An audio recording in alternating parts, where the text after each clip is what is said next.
A very warm and cheerful good morning, dear students. Welcome to my next lecture. So, in my today's lecture, we will continue our chapter number 5 of geography, and the chapter name is Major Domains of the Earth. Means that domains का means यहाँ पर है एक particular location को हम अर्थ की दिखाने वाले हैं कि पर्टिकुलर एरिया से रिलेट करता है.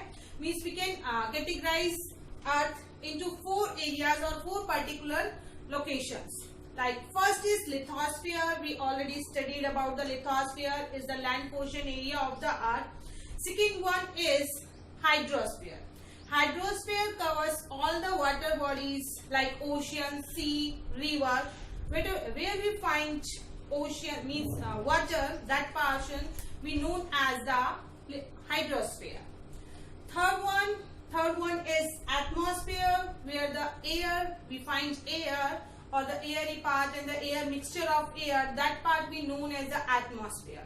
And where these all 3 parts means where all these 3 domains meet, जहां पर ये मीट करते हैं 3 डोमेन्स, उसको हम कहते हैं biosphere.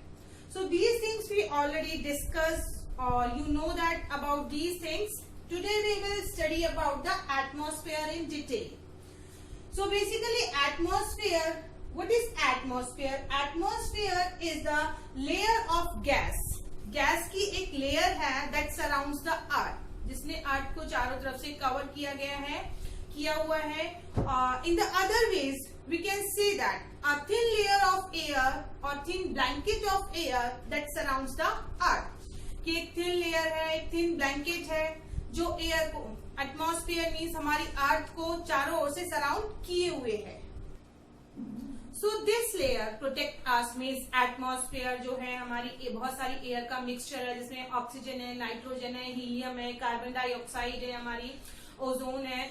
So these all mixture we known as the air, और इन सब से मिलकर बनता है हमारा atmosphere. So what is the need of atmosphere? Atmosphere protect us from harmful sun rays. कि सन से जो harmful rays हम तक पहुंचती है, उनसे हमें ये एटमॉस्फेयर हमारा प्रोटेक्ट करता है. Like you can hear about the ozone layer. कि ओजोन जो लेयर है सन की हार्मफुल रेज को रोकती है और फिर हम तक सन की रेज आती हैं. अगर सन की रेज जो है डायरेक्टली हम तक आएंगी तो हमारे जो इम्यून सिस्टम है, हमारी बॉडी है, उस पर बहुत ज्यादा हार्मफुल इफेक्ट होगा. तो इसी रीजन से ये जो लेयर है बहुत ज्यादा इम्पोर्टेंट है. और ये जो लेयर है इसकी जो हाइट है मीन सरफेस से जो इसकी हाइट है that is 1600 kilometre. Surface means where we are standing, that is the surface area. तो सरफेस से जो हमारी इसकी हाइट है पूरे एटमॉस्फेयर की जो लेयर एयर वाला जो पार्ट है, that height is 1600 kilometre. And this atmosphere we can categorise into 5 major layers. ये जो पूरा हमारा एटमॉस्फेयर है, सारी एयर पार्ट है, इसको हमने 5 मेजर कैटेगरीज में डिवाइड किया है according to the composition and according to the temperature. कि किस एरिया में किस गैस से उसकी कंपोजिशन हुई है, कौन सी गैसेस हैं उस एरिया में, या फिर उस गैस का टेम्परेचर क्या रहता है, वो कूल डाउन करने वाली गैस है या ग्रीन हाउस गैस है जिसे हम कार्बन डाइऑक्साइड या CO2 कहते हैं, जो हमारे एटमॉस्फेयर को गर्म रखने का काम करती है. तो इस बेस पे हमने अपनी जो लेयर है एटमॉस्फेयर, इसको 5 कैटेगरीज में 5 लेयर्स में डिवाइड किया है. And these layers are troposphere. सबसे जो फर्स्ट लेयर है हमारी मीन सरफेस के near, that is the troposphere. Troposphere की जो हाइट है that is 35 kilometre around, 35 kilometre around है. और बेसिकली एयर की जो डेंसिटी है मीन सबसे ज्यादा जो मिक्सचर है गैसेस का, जो एयर है वो इसी लेयर में सबसे ज्यादा मिलती है. जैसे जैसे हम हाइट की ओर मूव करते हैं वहां एयर की डेंसिटी कम होती जाती है. इसी रीजन से जब हम माउंटेन क्लाइंबिंग करते हैं तो वहां पर हमें ऑक्सीजन सिलेंडर्स की नीड होती है, क्योंकि एयर जिससे जैसे हम हाइट पे जाते हैं एयर की डेंसिटी वहां पर कम होती जाती है. तो हमारी फर्स्ट लेयर हो गई troposphere, second stratosphere, third mesosphere, fourth thermosphere and fifth one is exosphere. तो आउटर मोस्ट जो हमारी लेयर होगी दैट इज एक्सोस्फेयर, और इसमें बहुत ही कम क्वांटिटी में बहुत ही लाइट वेटेड जो गैस होती है लाइक हीलियम, वो गैसेस इस लेयर में हमारी पाई जाती है. So next is atmosphere composition. कि एटमॉस्फेयर की जो कंपोजिशन है वो किस टाइप से हुई है, कौन कौन सी गैसेस इसमें हमारे इंक्लूड है। Let we see this topic, composition of atmosphere.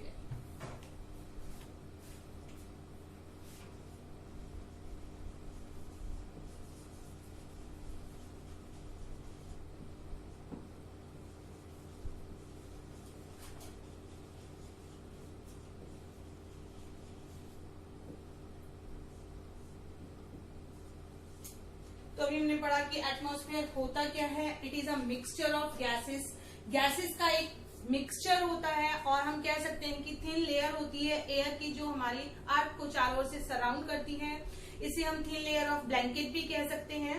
तो ये बनती कैसे है, कौन कौन सी गैसेस इसमें होती है, कितनी क्वांटिटी में होती है, उसका डायग्राम हम देखेंगे, कंपोजिशन ऑफ एटमॉस्फेयर।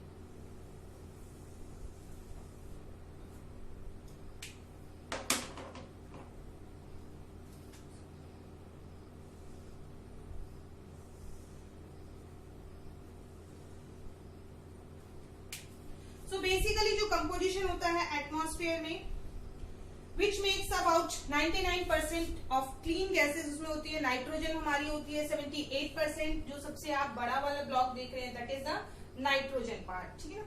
उसके बाद होती है हमारी ऑक्सीजन 21%, देन हमारी होती है अदर गैसेस,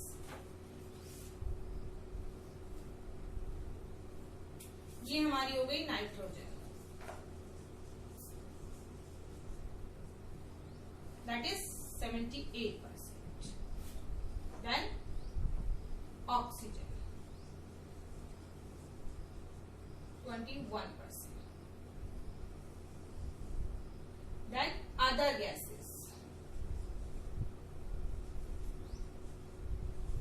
अदर गैसेस में हमारे आ जाती है, ये होती है हमारे 1%, मीन्स सबसे ज्यादा जो क्वांटिटी है हमारे एटमॉस्फेयर में वो है नाइट्रोजन, देन ऑक्सीजन आती है हमारे 21%, देन 1% जो बचती है उसमें हमारी रेस्ट जो भी गैसेस बचती हैं, लाइक हमारी हाइड्रोजन है, हीलियम है, कार्बन डाइऑक्साइड है, these include in this 1%, argon है, ठीक है ना। तो ये सब हमारी हो गई 1%। This is the composition of atmosphere. Nitrogen 78, oxygen mean सबसे ज्यादा क्वांटिटी में नाइट्रोजन हो गई, देन ऑक्सीजन हो गई, उसके बाद 78 plus 21 99, okay.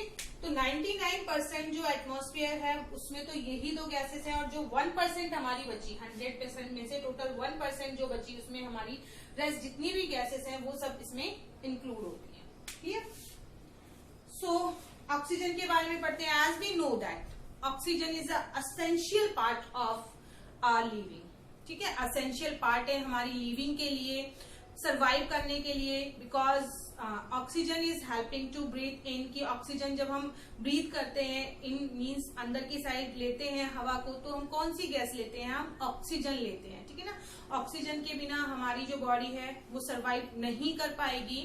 And when we breathe out, जब हम ब्रीथ आउट करते हैं, सांस बाहर निकालते हैं, तब हम गैस जो निकालते हैं वो होती है हमारी carbon dioxide.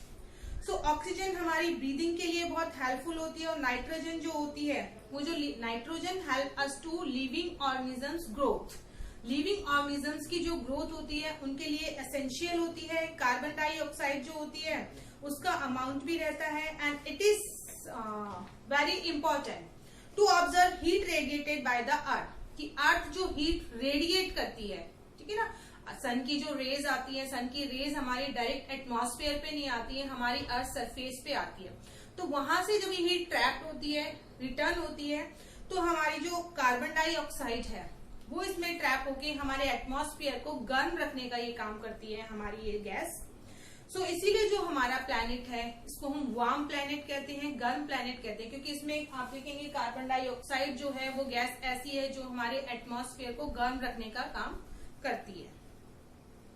So the density of atmosphere with height, कि हमारी जैसे जैसे हाइट पे जाते हैं, मैंने आपको बताया था कि एटमॉस्फेयर की जो डेंसिटी है कि मीन 35 किलोमीटर तक सबसे ज्यादा गैसेस यहाँ पर फाउंड होती हैं। उसके बाद धीरे धीरे जैसे हम हाइट की साइड जाते हैं हमारी गैसेस जो है वहां पर लेस होती जाती हैं, कम गैसेस हमें हाइट पे देखने को मिलती हैं। और ये जो डेंसिटी है गैसेस की, ये हम सी जो लेवल होता है, सी लेवल से अपने काउंट करना स्टार्ट करते हैं और वहां से हमारी ये गैसेस जो है डिक्रीज होना स्टार्ट हो जाती है।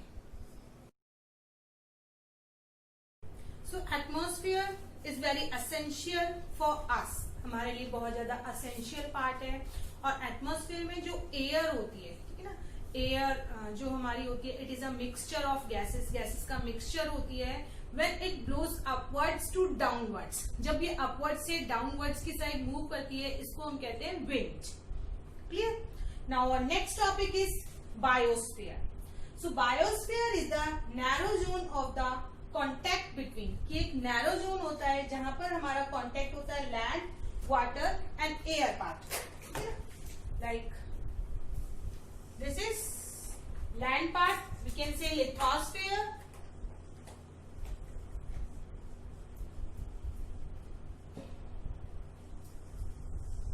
This is water part, we can say hydrosphere.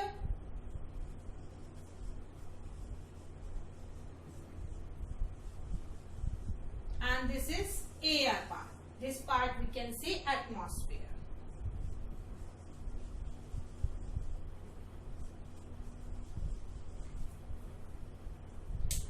So हमने पढ़ा कि बायोस्फीयर क्या होता है? It is the narrow zone of contact. कि कांटेक्ट होता है किस किस में? लैंड में, वाटर में एंड एयर में. This is land, water and air. So इन तीनों में कांटेक्ट हो रहा है. कहां हो रहा है? देखिए ये जो रीजन है, दिस रीजन, यहां पर हमारा ये लैंड वाला पार्ट भी है, वाटर वाला पार्ट भी है, एयर वाला पार्ट भी है. So this zone, this narrow zone be known as biosphere. तो ये जो हमारा नैरो जोन है, ये हमारा होता है बायोस्फीयर.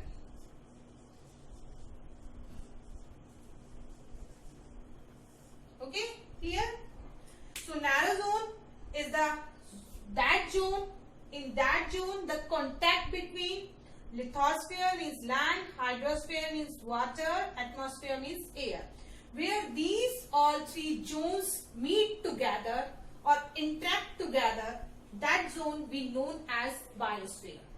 कि उस जोन को हम कहेंगे biosphere. And where we live on that zone, ठीक है ना, हम जो लीव करते हैं वो बायोस्फीयर में लीव करते हैं. यहाँ हमारे पास वाटर भी है, एयर भी अवेलेबल है और लैंड पार्ट भी है. And this is very essential part of our life. हमारी लाइफ का एक एसेंशियल पार्ट होता है. And that is a very, as we know that Earth is a unique planet because it has air, it has water, it has land. ये सारी चीजें हमारी अर्थ पे है. बाकी जो प्लैनेट्स हैं हमारे, बाकी अदर प्लैनेट्स हैं, जो 8 प्लैनेट्स हैं, उन पे ये सारी चीजें नहीं मिलती हैं. So in that manner, Earth is a very unique planet and many type of species of organism. Species होती है प्रजातियां, means varieties. तो ऑर्गेनिजम्स की बहुत वेराइटीज यहाँ पर मिलती है. माइक्रोब्स, बैक्टीरियाज जैसे छोटे छोटे मैमल्स जो होते हैं वो हमारे यहाँ पर मिलते हैं. इसमें हमारे ह्यूमंस भी होते हैं और ह्यूमंस और ये सब आपस में यहाँ पर इंटरेक्ट करते हैं, छोटे मैमल्स के साथ इंटरेक्ट करते हैं. तो ये पूरा इंक्लूड होता है हमारे बायोस्फीयर पे. You can C a diagram in your book also, that is on page number 36. Page number 36 पे आप देखेंगे, यहाँ पर आपकी बुक में एक डायग्राम दिया हुआ है, ठीक है ना. You can see very carefully this diagram. Here you can see the lithosphere. In the lower region you can see the watery part, river is flowing here, that is the hydrosphere part. And the air surround us, कि इसके चारों तरफ में जो air है invisible होती है, that air is also there, so we live on that part. हम इस region में हमारे रहते हैं. So the organism in the biosphere may broadly be divided, कि जो organisms हमारे biosphere में मिलते हैं उनको हम broadly divided करते हैं. कैसे? Kingdom and the animal kingdom, ठीक है. प्लांट किंगडम मीन्स प्लांट वाला रीजन जहां पर प्लांट डोमिनेट करते हैं, बहुत सारे प्लांट्स होते हैं और एनिमल्स होते हैं, उनमें हम ब्रॉडली इसको डिवाइड करते हैं. And the 3 domains of the earth interact with each other. और जब 3 डोमेन्स हमारे 3 कौन कौन से? Lithosphere, hydrosphere, atmosphere. These are the 3 domains. ठीक है। जब ये हमारे 3 डोमेन्स एक दूसरे से इंटरेक्ट करते हैं तो इसका इफेक्ट हम पर पड़ता है। Like they are giving one example also, cutting of forest for fulfilling our needs. If we are cutting forest, अगर हम फॉरेस्ट की कटिंग करते हैं जो नेचुरली है, ठीक है ना, फॉरेस्ट हम उनकी कटिंग करते हैं, उनको क्लियर करते हैं मे बी हाउसेस बनाने के लिए या एग्रीकल्चर करने के लिए, तो इससे क्या होता है, हमारा सॉइल जो होती है वहां की बहुत फास्टली रिमूव होती है, सॉइल इरोजन वहां से होता है। सो सिमिलरली अर्थ सरफेस में भी चेंज, तो सिमिलरली उसके साथ ही क्या होता है कि सॉइल वहां से रिमूव हो जाती है, वहां से फॉरेस्ट हट जाते हैं, तो अर्थ की जो सरफेस है चेंज हो जाती है। एंड ड्यू टू दिस कि सॉइल जो इरोजन हो रहा है उसकी वजह से बहुत सारी नेचुरल कैलेमिटीज होती हैं, प्राकृतिक मीन्स नेचुरली जो डिजास्टर्स आते हैं प्राकृतिक, जैसे अर्थक्वेक हो गया हमारा, उसके अलावा फ्लड हो गई हमारे, तो इस टाइप के हमें नेचुरल डिजास्टर्स को फेस करना पड़ता है।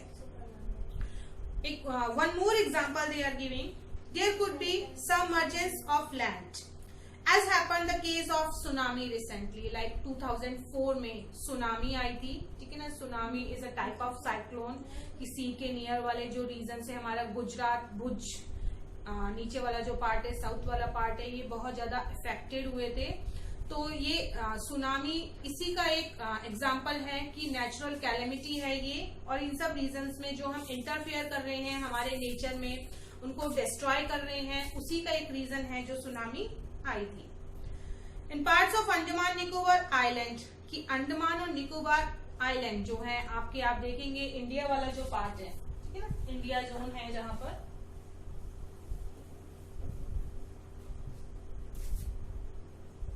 That is the southern part of India, नीचे वाला साउथ वाला पार्ट है इंडिया का, और यहाँ पर बहुत सारे छोटे छोटे पार्ट में land area, that is the Andaman Nicobar island. And in this way means right hand side पे अंडमान निकोबार है हमारे, और लेफ्ट हैंड साइड पे है हमारे लक्षद्वीप आइलैंड्स। ओके, तो अंडमान निकोबार आइलैंड हमारे अंडर वाटर, बहुत ज्यादा अंडर वाटर हमारे चले गए थे, और जो discharge of waste material, discharge होता है मीन्स गंदा पानी जो होता है, वेस्ट मटेरियल जो होता है, जो हमारी रिवर्स में मिलता है, जाके लेक्स में इंक्लूड होता है हमारे, जाके अगर हम उसका यूज करते हैं तो हमारी बॉडी में बहुत सारे इन्फेक्शन हो जाते हैं, बहुत सारे डिजीजेस हो जाते हैं, if we are using that waste discharge water, ठीक है। हमारी नदी में जैसे हम कुछ भी कूड़ा करकट फेंक देते हैं, फैक्ट्रियों से जो गंदा पानी निकलता है वो हमारी नदियों में जाकर मिल जाता है, तो इस टाइप से जो वाटर है वो पॉल्यूटेड हो जाता है, और अगर हम उस वाटर का यूज करते हैं तो हमें बहुत सारे डिजीजेस, कम्युनिकेबल डिजीजेस भी हमें हो जाते हैं, डायरिया हमें हो जाता है, इस टाइप के डिजीजेस हमें फेस करने पड़ते हैं। और जो चीजें हैं that is emission from industries से जो गंदा धुआं निकलता है, गंदा पानी निकलता है, जो व्हीकल्स हमारे होते हैं उनसे जो गंदा धुआं निकलता है, उनकी वजह से क्या होता है हमारे, उनकी वजह से भी जो हमारा पॉल्यूशन है वो पॉल्यूटेड हो जाता है। और जो carbon dioxide is important constituent, सबसे मोस्ट इम्पोर्टेंट कंस्टिट्यूएंट है। If the carbon dioxide is not there और अर्थ इज वेरी कोल्ड, क्योंकि नाइट्रोजन क्वांटिटी बहुत ज्यादा है, तो हमारी अर्थ बहुत ठंडी हो जाती अगर यहाँ पर कार्बन डाइऑक्साइड नहीं होती। But increase in amount of CO2, लेकिन बहुत ज्यादा क्वांटिटी में भी ये हमारे लिए बहुत हार्मफुल है। तो इन सब के थ्रू क्या हो रहा है, हमारी कार्बन डाइऑक्साइड जो है इंक्रीज होती जा रही है, जिससे हमारा जो ग्लोबल टेम्परेचर है वो भी इंक्रीज हो रहा है। और टेम्परेचर इंक्रीज होने की वजह से जो हमारे ग्लेशियर्स हैं, ग्लेशियर्स बेसिकली बर्फ के पहाड़ होते हैं या रिवर ऑफ आइस भी कहते हैं हम उन्हें, तो वो हमारे मेल्ट होते जा रहे हैं। तो मेल्टिंग की वजह से वो पिघल रहे हैं, बर्फ के फॉर्म में आ रहे हैं, तो उस वजह से हमारे बहुत बड़ी क्वांटिटी में मेजर स्केल पे फ्लड उन एरियाज में आ सकती है। और मे भी हो सकता है इतने बड़े रीजन में वो वाटर फ्लो हो कि हमारी अर्थ भी उसमें सबमर्ज हो सकती है। सो ये जो इंक्रीज कार्बन डाइऑक्साइड की वजह से जो हमारा एटमॉस्फेयर में जो वार्म होता जा रहा है, बहुत इंक्रीज होती जा रही है हीट लेवल, इसको हम कहते हैं global warming. So there is thus a need to limit, तो इसीलिए हमें नीड है कि जो रिसोर्सेज हमें मिले हैं उनका केयरफुली बैलेंस फॉर्म में हम उनका यूज करें, बहुत ज्यादा उनको डिस्ट्रॉय ना करें, जितनी हमें नीड है और उसको भी कम से कम यूज करने की उसको कोशिश करें। लाइक आप अगर व्हीकल में कहीं जा रहे हैं, ट्रैवल कर रहे हैं, तो उस व्हीकल को हम शेयर भी कर सकते हैं। हम अकेले ना जाकर जो भी और उस एरिया में जाना चाहता है तो हम उसके साथ शेयर करके इस टाइप से हम थोड़ा सा पॉल्यूटेड एनवायरनमेंट को पॉल्यूटेड होने से बचा सकते हैं। उसके अलावा ट्री प्लांटेशन हम कर सकते हैं, इसके थ्रू भी हम पॉल्यूटेड एनवायरनमेंट को पॉल्यूशन से बचा सकते हैं। सो बैलेंस एक मेंटेन करके, एक बैलेंस हमें मेंटेन करना पड़ेगा कि जो हमारे नेचुरल जो चीजें हैं उनको कम से कम डिस्ट्रॉय करना है, हमें ज्यादा से ज्यादा यूटिलाइज करना है हमें। तो अगर हम इस टाइप का बैलेंस बचाएंगे, बैलेंस बनाएंगे, तो हम जो है हमारे लिथोस्फीयर है, हाइड्रोस्फीयर है, एटमॉस्फेयर है, इन सबको हम प्रोटेक्ट कर पाएंगे। अदरवाइज इन द फ्यूचर हमें बहुत सारी प्रॉब्लम्स फेस करनी पड़ेगी, लाइक वाटर से रिलेटेड, वाटर जिस स्पीड से पॉल्यूटेड होता जा रहा है, maybe in future we are not getting the proper water और क्लीन वाटर। क्या हमें फ्यूचर में हो सकता है कि क्लीन वाटर ही पीने को ना मिले और हमारा एटमॉस्फेयर, जैसे दिल्ली के बारे में आप सुनते हैं, मुंबई के बारे में आप सुनते हैं कि बहुत ज्यादा पॉल्यूशन वहां पर हो चुका है, तो ऐसे में सर्वाइव करना बहुत मुश्किल हो जाएगा हमारे लिए। सो फॉर दीज थिंग्स, इनसे प्रिवेंशन के लिए, इनसे बचने के लिए हमें सभी चीजों को बहुत ही बैलेंस्ड वे में यूज करना पड़ेगा। So dear students, this is all about the chapter Biosphere and Atmosphere. I hope you understand. Thank you and have a nice day.